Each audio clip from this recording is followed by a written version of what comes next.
Então, boa noite a todos.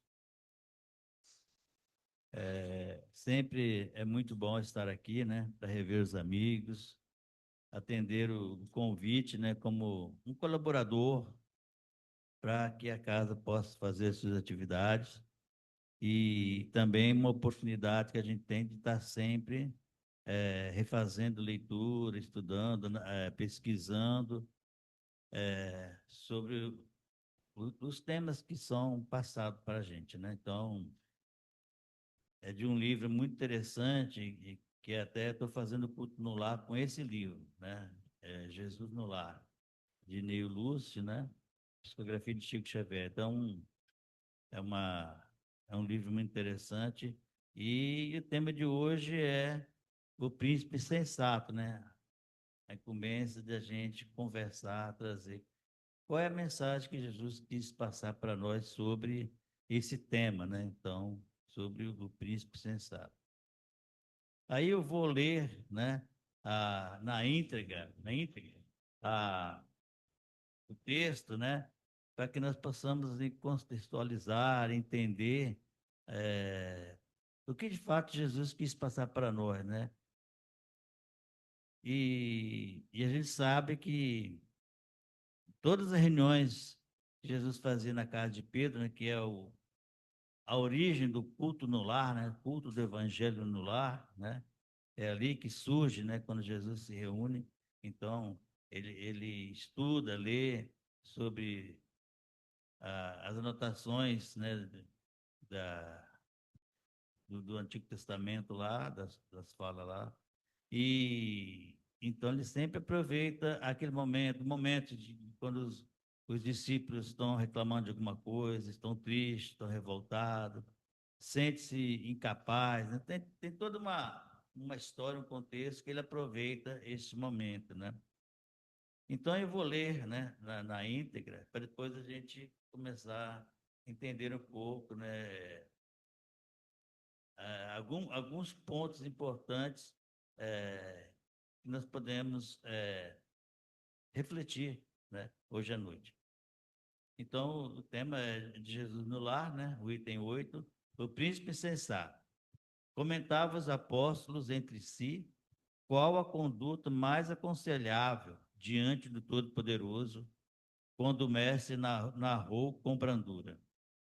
Certo rei, senhor de imensos domínios, desejando engrandecer o espírito dos filhos para conferir-lhes herança condigna, conduziu-os a extenso vale verdoengo e rico de seus enorme império e a cada um confiou a cada um com determinada fazenda que deviam preservar e enriquecer pelo trabalho incessante. O pai desejava deles a coroa da compreensão, do amor e da sabedoria, somente conquistável através da educação e do serviço, e como devia utilizar material transitório. Deu-lhes tempo marcado para as construções que lhe seriam indispensáveis mais tarde ao serviço de elevação. Assim procedia, porque o vale era sujeito a modificações e chegaria um momento em que a arrasadora tempestade visitaria a região, guardando em si, guardando-se em segurança apenas aqueles que houvessem erguido forte reduto. Assim que o soberano se retirou, os filhos jovens, seguidos pelas numerosas tribos que os acompanhavam, descansaram longamente, deslumbrados com a beleza das planícies banhadas pelo sol. Quando se levantaram para a tarefa, entraram em compridas conversações com respeito às leis de solidariedade, justiça e defesa, cada qual a exigir especiais deferências dos outros. Quase ninguém cuidava da aplicação dos regulamentos estabelecidos pelo governo central. Os príncipes e seus afeiçoados, em maioria por questões de conforto pessoal, esmeravam-se em procurar recursos sutis que pudessem sonegar, sem escândalos visíveis entre si, os princípios a que havia jurado obediência e respeito. E tentando enganar o magnânimo pai por meio da bajulação, ao invés de honrá-lo com o trabalho sadio, internaram-se em complicadas contendas em torno de problemas íntimos do soberano. Gastaram anos a fio discutindo-lhe a apresentação pessoal. Insistiam alguns que ele revelava no rosto a brancura do lírio, enquanto outros perseveravam em proclamar-lhe a cor bronzeada, idêntico à de muitos cativos de Sidom. Muitos afirmavam que ele possuía um corpo gigante e não poucos exigiam fosse ele um anjo coroado. Ao passo que as rixas verbais se multiplicavam, o tempo ia se esgotando e os insetos destruidores, infinitamente reproduzidos, invadiram as terras, aniquilando grande parte dos recursos preciosos. Detritos desceram de serras próximas e fizeram compacto acervo do monturo naquelas regiões, enquanto os príncipes levianos, inteiramente distraídos das obrigações fundamentais que lhes se engalfinhavam a todo instante a propósito de ninharias. Houve, porém, um filho bem avisado que anotou os decretos paternais e cumpriu-os. Jamais esqueceu os conselhos do rei e, quando lhe era possível, os estendia aos companheiros mais próximos. Utilizou grande número de horas as leis vigentes que lhe concediam ao repouso e construiu sólido abrigo que lhe garantiria a tranquilidade no futuro, semeando beleza e alegria em toda a fazenda que o genitor lhe cedera por empréstimo. E assim, quando a tormenta surgiu, renovadora e violenta, o príncipe sensato que amara o monarca e servirão, é o que está no texto, não sei se está correto, e servirão, desvelados e carinhoso, estendendo-lhes as lições libertadoras pela fraternidade pura e cumprindo-lhe a vontade justa e bondosa pelo trabalho de cada dia, com as aflições construtivas da alma e com o suor do rosto, foi naturalmente amparado num santuário de paz e segurança que os seus irmãos discutidores não encontraram. Doce silêncio pairou na sala singela. Decorridos alguns minutos, o mestre fixou os olhos lúcidos na pequena assembleia e concluiu: quem muito analisa sem espírito de serviço pode viciar-se facilmente nos abusos da palavra, mas ninguém se arrependerá de haver ensinado bem e trabalhado com as próprias forças em nome do Pai Celestial no bendito caminho da vida. Então, é uma mensagem que a gente pode delimitar para uma vertente, tanto para outra, né? Mas o que a gente sabe é que Jesus, ele não perdia nenhuma oportunidade. Você vê que os discípulos estavam comentando, discutindo o comportamento diante de Deus, né? Diante do Senhor. Então, Jesus aproveita para ensinar. Então ele faz essa narrativa, né? E Jesus sempre utiliza, né, os recursos didáticos, né, do cotidiano das pessoas para poder facilitar, vamos botar assim, os ensinamentos espirituais mais acessíveis, né, àquela população. Então, para nós também, né? Vamos falar claro aqui também que esse ensinamento através da parábola, né, que é uma história, uma alegoria, ajuda bastante, né? Então, ele utilizava, né, exemplos muito claros, né? Às vezes ele utilizava as coisas do dia a dia, né? Aves, né? As flores, olhar os lírios do campo, moedas, né? Dai a César o que é de César. Então, perguntas reflexivas, né? Perguntas que quando alguém fazia, ele respondia com outra pergunta, ou seja, era uma forma de dar oportunidade às pessoas refletir sobre a pergunta que ele fazia, né? A Jesus. Então Jesus, então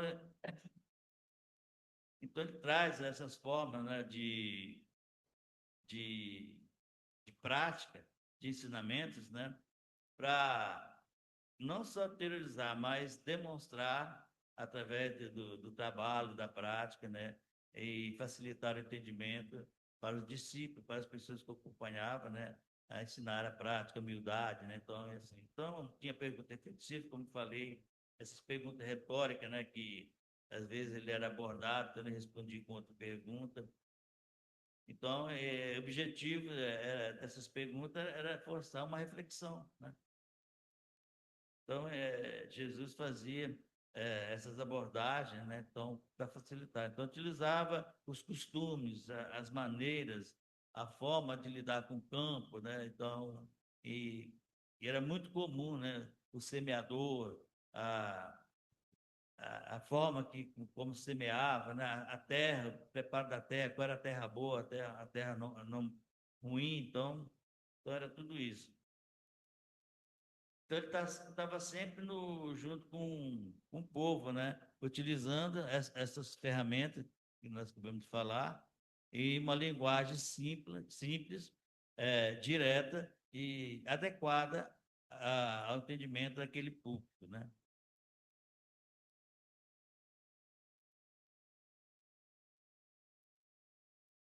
Então nós podemos associar, né, que esse Rei Todo-Poderoso, então nós vamos entender que é Deus, né?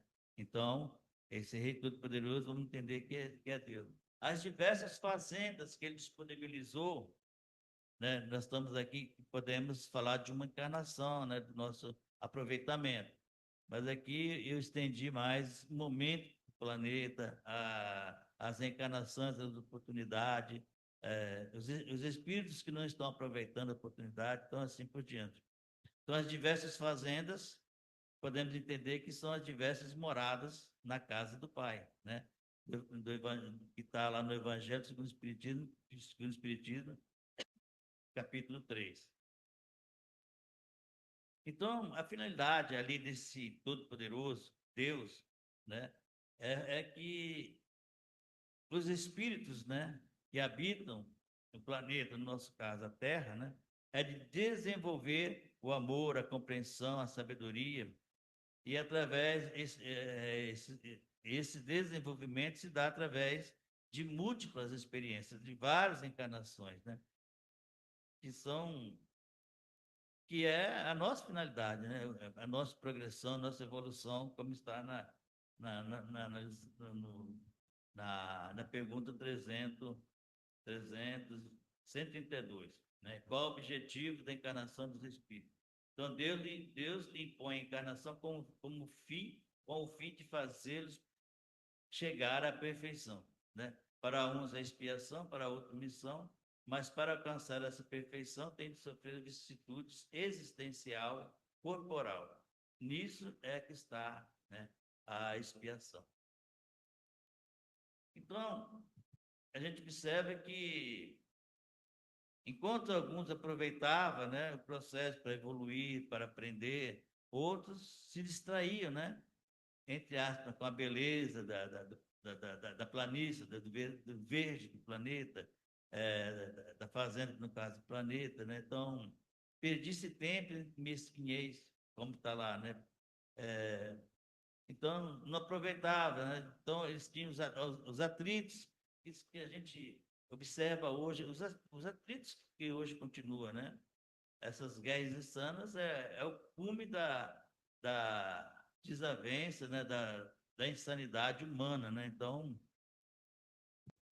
mas esse objetivo da encarnação então serve para que nós possamos assim concorrer de uma forma geral para o progresso do planeta e ao mesmo tempo a gente se adiantar, né? Porque através das reencarnações a gente aprende um pouco mais, a gente contribui, porque cada vez que a gente aprende, a gente, a gente contribui com o progresso. Então, a gente vê as tecnologias, as modificações das plantas, né, para produzir com mais rapidez, mais vezes durante o ano, e os animais, né, tendo mais recursos para manter a medicina, né, a tecnologia, em várias vertentes ali, em várias situações. Então, cada vez que a gente evolui, reencarna, a gente aprende, mas também contribui para o progresso da humanidade. E na questão 330 do Livro dos Espíritos, né, lá no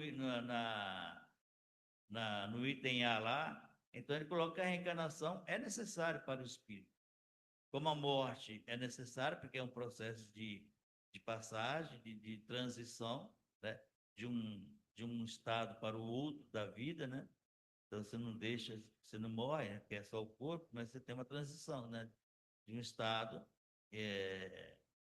do corpo físico para o mundo espiritual, mas você continua da mesma forma. Talvez muda a nossa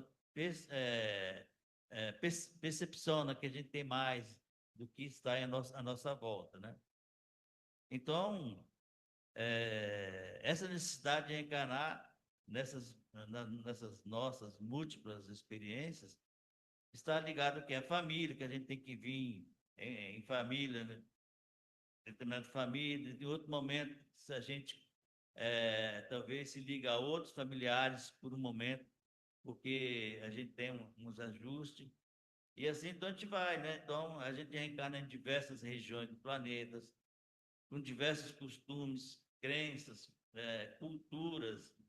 Então, é uma diversidade, né? Planeta mais quente, mais árido, mais frio, religiões mais fundamentalistas, culturas, às vezes extravagantes, ou outra cultura mais conservadora. E assim, então, nesse vai e vem, a gente vai aprendendo, lidando com essas diversidades, né? E como coloca na questão 167, né, qual o fim objetivo da reencarnação? É a expiação e melhoramento progressivo da humanidade. Então a gente vem espiar aqueles nossos, não botar erro, nossos equívocos. Então a gente tem que lidar com muitas situações, doenças, enfermidade, limitações, sequelas, os convívios com núcleos, né, familiares complicados, regiões difíceis de se viver. Então, é uma forma que a gente não tem como fugir, né? É, vamos botar assim, que é uma imposição divina, né? A reencarnação. Nós podemos retardar, nós podemos estacionar, mas chega um momento que a gente tem que dar seguimento, né? Então, a gente vem, como eu disse, cada vez que a gente vem, melhora, aprende, a gente melhora progressivamente, contribui progressivamente para o melhoramento da humanidade, né? Que é uma forma de justiça, né? Então, as dificuldades, a, as tempestades, né? As turbulências que a gente passa no nosso dia a dia, é uma forma de a gente superar, né? Aprender a lidar com essas diferenças, com essas dificuldades, para que a gente possa também depois contribuir com o progresso da humanidade. A gente contribui com o progresso da humanidade no exemplo, na postura, na capacidade de desenvolver tecnologias, hoje, nas tecnologias, ferramentas avançadas, né?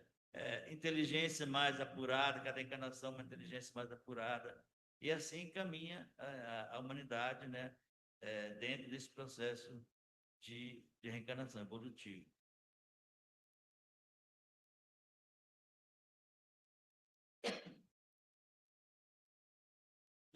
Então a gente coloca que esse rei, que Jesus narra lá da fazenda, né? Deus, ele estabelece algumas considerações ou algumas situações. Primeiro, o usufruto dos bens materiais, né? Estabelece tempo. Então, vamos observar que estabeleceu tempo. Depois,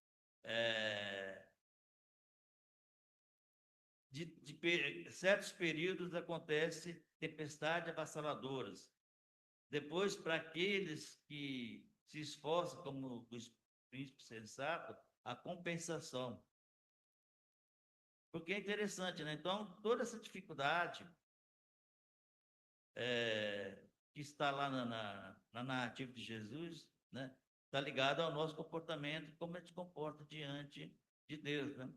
Então, não é o comportamento de ter um rosário na mão, de ter um livro, o Evangelho do Espiritismo na mão, de dizer espírita, cristão, de ser um evangélico, né, com a Bíblia na mão.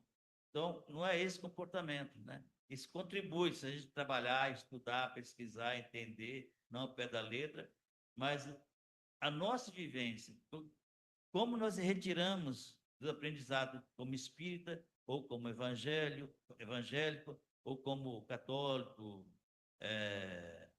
budista, né? Islamismo, como é que a gente tira proveito para o nosso comportamento diante de Deus, que é a postura, o exemplo, o respeito, a humanização, a empatia, né? Então, essa discussão deveria ser, né, nesse caminho, né? Quando Jesus fez essa narrativa explicando, né, como deveria ser. Porque a gente sabe que no mundo nós somos muito atraídos pela facilidade. Por isso que Jesus colocou, né? Meu reino ainda não é deste mundo, né? Lá no Evangelho segundo o Espiritismo, capítulo 2, que trata disso. Meu reino ainda não é deste mundo material, deste mundo ganancioso, deste mundo que se preocupa só com o poder aquisitivo, em sua maioria. O mundo da indiferença, né? Da brutalidade, da insanidade. Então, esse reino ele é uma construção para o desenvolvimento e melhoramento do planeta Terra. Mas ele parte do princípio individual, ou seja, de cada indivíduo, né? Somatório, a gente vai contribuir para um mundo cada vez melhor. Então, quando Deus estabelece o usufruto dos bens materiais, como está lá, né? O Pai desejava deles, daqueles espíritos, daquela população, né? A coroa da compreensão, do amor e da sabedoria, somente conquistável através da educação e do serviço. E como devia utilizar material transitório. Então, Deus nos dá o direito da gente usufruir tudo que o planeta Terra possui, né? Nos dá essa possibilidade, bens materiais. Nós podemos usufruir da água, dos minérios, da madeira da floresta. Então, de utilizar esses materiais para a gente construir a nossa casa, nossos móveis, construir os nossos carros, né? Tudo que for necessário. Mas ele coloca assim, né? Como utilizar, porque é um empréstimo, né? E às vezes a gente tem como dono, como coisa nossa, essas coisas. Tanto é que muitas vezes, quando a gente tem alguns bens materiais, se não for bem trabalhado, bem conversado numa família, bem distribuído, quando certas pessoas da família morrem, né? Um casal ou alguém, ou o pai, ou a mãe, ou o avô, ou a avó, aí fica aquela briga, porque alguém quer a melhor parte. É o apego aos bens materiais. Então, quando Jesus fala da utilização do usufruto, ele fala na forma de desapego. Então, aquilo que lhe é útil, né? Uma boa casa, um bom carro, não tem condições? Então, faz parte desse usufruto que Jesus que Deus nos estabelece, nos concede. E geralmente nós, às vezes, temos esses apegos, né? É tanto apego que, às vezes, nós guardamos coisas que não tem utilidade nenhuma, né? Até caixa de compra, as caixas que você faz uma compra, a internet vem, aí você, não, vou guardar porque daqui a pouco vai precisar para guardar um livro, vai precisar para guardar um negócio. botando não sei o que dentro. Aí daqui a pouco você vai ver, tem um monte de caixa empilhado no canto da garagem, no canto da área do mar lá, no canto do muro. E fica aquele negócio, né? Lá em casa a gente briga, porque às vezes a gente tem que brigar, porque tem pessoas da família que faz isso, lá na minha família. Então, por quê? São esses apegos assim, e quando joga fora, entendeu? Fica bravo, né? Fica bravo. Não, mas eu ia utilizar e eu guardar. Eu guardar, sabe aquela ferramenta que está ali e botar dentro, né? É assim. Não tem ventilador velho, tá vendo ali? Que poderia também, talvez, jogar fora, dar para alguém reaproveitar. Aí botar dentro, entendeu? Para não ficar jogado. Eu estou falando de coisas pequenininhas, simples, né? É, que- quanto mais das coisas mais assim, valiosas, né? Mais extensas, mais grandes, né? Tem pessoas que têm mansões, né? Aí é uma briga danada, aquilo, às vezes perece lá no meio do mato, que vai no meio do mato. Aí, às vezes, desmancha, né? Porque não tem acordo, vão lá e arrebenta tudo. Então, são assim nossos apegos.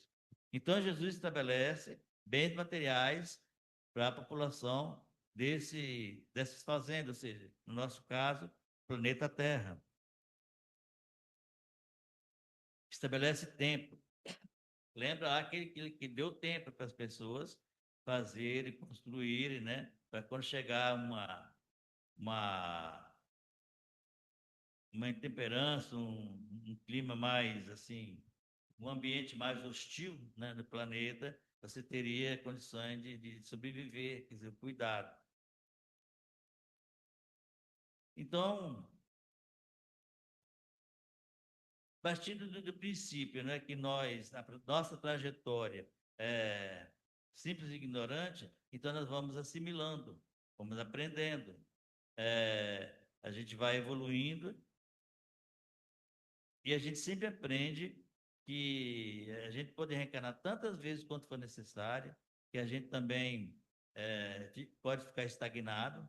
Só que chega um momento, o planeta está evoluindo, né? Então, a população junto com o planeta tem aquele processo evolutivo, acompanhando, cada um num grau diferente, mas está evoluindo.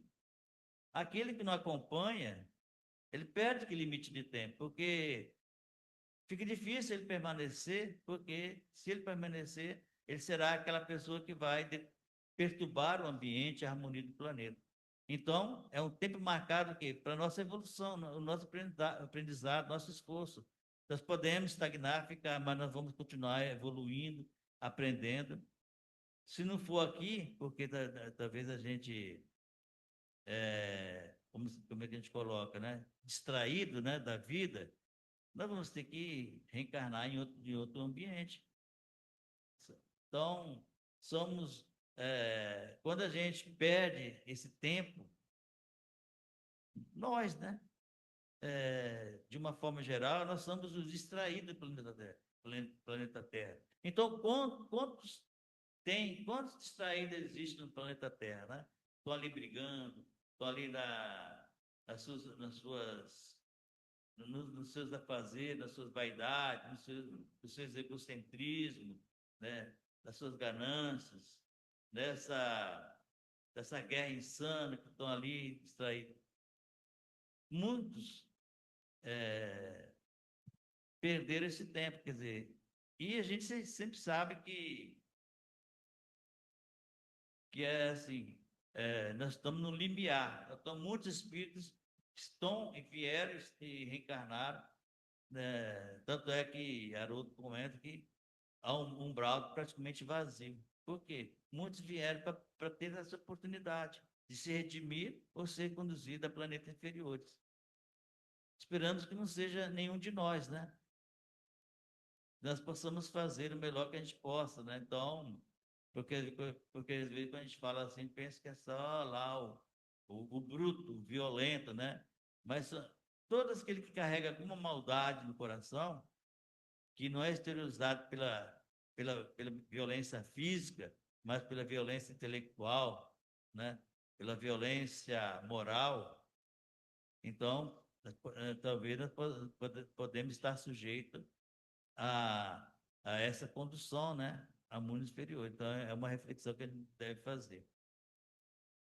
E aí depois vem, lá na lição, a vassaladora tempestade. Aí, lá no trecho fala, enquanto os príncipes levianos, inteiramente distraídos das obrigações, eu falei que nós somos espíritos distraídos, muitos são, né? Distraídos das obrigações fundamentais que leis sem distraídos das obrigações fundamentais que leis se engalfinhavam a todo instante a propósito de engenharias. Eles ficavam lá por questões ínfimas, pequenas, né? Ficavam lá se duelando, brigando, como é hoje, né? Então, é esse limiar do planeta que nós estamos aqui e, e vendo esse borbulho, né? Essas tribulações, essa turbulência, essas condições que o planeta está passando diante da maldade humana, né? Da insanidade, que causa medo, desânimo, que causa insegurança, porque causa muita insegurança. Então, essa é a avassaladora tempestade. E, e nesse momento, quando se a gente trabalhar como um príncipe sensato, ou seja, como aquele que aprendeu a oportunidade, a gente tem a segurança e a confiança e a certeza de um futuro melhor, de um mundo melhor, né? Estar num mundo melhor, isso aqui, de repente, ele é vítima dessas turbulências, no mundo espiritual ele tem a recompensa diante da sua sensatez. Então, esse momento dessa turbulência, dessa avassaladora tempestade, entre aspas, é a oportunidade que nós, muitos dos espíritos, estão tendo para se redimir na política, na religião, na sociedade, na medicina, na ciência, filosofia, onde estivermos, né? É a oportunidade onde estiverem para poder se redimir, né? Fazer a sua parte, o seu esforço para poder permanecer no planeta. E aqueles que não fazem esse esforço, né? Seja irredutível na sua mudança, será conduzido a mundos inferiores, né? Então, em virtude disso, porque logo mais à frente que eu falo, não é daqui um mês, um ano, 10, 20 anos, mas logo mais à frente, talvez 50, né?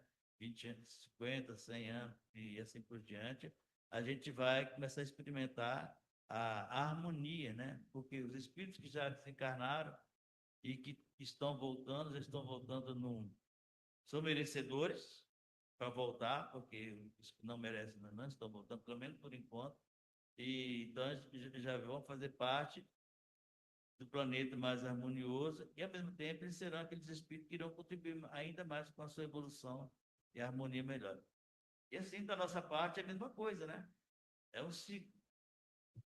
Então, quem estiver, né? Quem tiver a sensatez, né? A humildade, a simplicidade, a bondade, será como aquele príncipe, né? Prudente que se cuidou, ele viveu não só para si, aprendeu também, com certeza, através dos erros e acertos, mas não viveu só para si, buscando aproximar do próximo para, de alguma forma, auxiliar, ajudar. A compensação, então, aqui é o benefício da sensatez, né? É o príncipe sensato. Houve, porém, um filho bem avisado que anotou os decretos paternais e cumpriu-os. Jamais esqueceu os conselhos do rei e, quando lhe era possível, os estendia aos companheiros mais próximos. Então, estava sempre, de alguma forma, né, contribuindo para ajudar aqueles mais necessitados.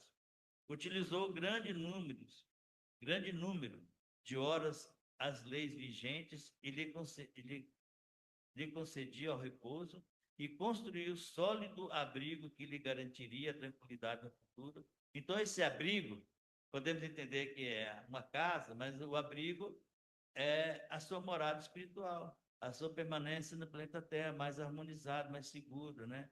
Mais tranquilo. semeando beleza e alegria em toda a fazenda que o genitor lhe concedera por empréstimo. Então, era a recompensa por ser prudente, né? Por ser sensato. Então, o príncipe, quem é o príncipe sensato? Pode ser todos nós, né? Desde que a gente procura, dentro do equilíbrio, da serenidade, buscar aquele esforço para a nossa transformação moral. Então, esse príncipe sensato, ele representa qualquer um de nós que a gente busca transformar, melhorar em prol do nosso crescimento, da nossa evolução espiritual, mas em prol daqueles que estão nós próximos, né? A família, os amigos, os mais necessitados, aqueles que estão nos asilos, nos orfanatos, nos hospitais, nos presídios, nas ruas, né? Aí perdido nas ruas, nos seus mundos de drogas, de viciações em gerais. Então, quando a gente carrega essa simplicidade, esse sentimento de amor, de caridade, essa humildade, simplicidade, nós somos esse príncipe sensato. Quando terminou, quando a tormenta surgiu renovadora e violenta, o príncipe sensato que amar o monarca e servirão desvelados e carinhosos, estendendo-lhes as lições libertadoras pela fraternidade pura e cumprindo-lhe a vontade justa e bondosa pelo trabalho de cada dia, com aflições construtivas da alma e com o suor do rosto. Foi naturalmente amparado no santuário de paz e segurança que os seus irmãos discutidores não encontraram. Então, não encontraram essa paz interior, né? Nesse mundo, nesse planeta, porque perderam o tempo, né? O tempo passou, perderam o tempo na mesquinhez, na revolta, na maldade, na vingança, nas suas ambições, nas promoções de guerras, né? Fomentando guerras, desvirtuando os ensinos de Jesus através de muitos segmentos religiosos. Então,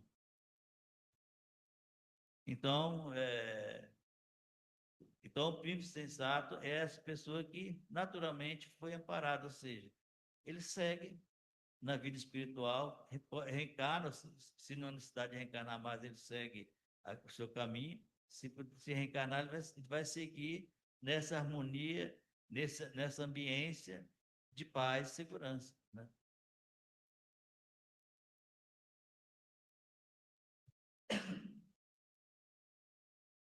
Então, por isso repetindo aqui, né, o reino de Deus, nós estamos nessa construção. Então, nós estamos chegando no momento em que nós podemos fortalecer a construção desse reino de Deus nesse mundo. Cada um de nós buscar harmonizar, mentalizar, vibrar pela paz do mundo, por aqueles que estão envolvidos nas guerras, por aqueles que são vítimas das guerras, né? Sobre o nosso olhar momentâneo, porque ninguém está em determinado local por acaso, tá? Ninguém cai de paraquedas, né? Numa região, numa família, né? Numa localidade. Está ali para aprender, muitas vezes, a humildade, a dor, ou outros estão para aprender a lidar, a lutar por justiça. Então, essa é a construção do reino de Deus deste mundo, que ainda não é construída, porque se constrói no coração. E quando essa coletividade de construção desse reino de Deus cada vez mais se fortalece, mais planeta será esse reino de Deus, né? Tanto no mundo físico como no mundo espiritual.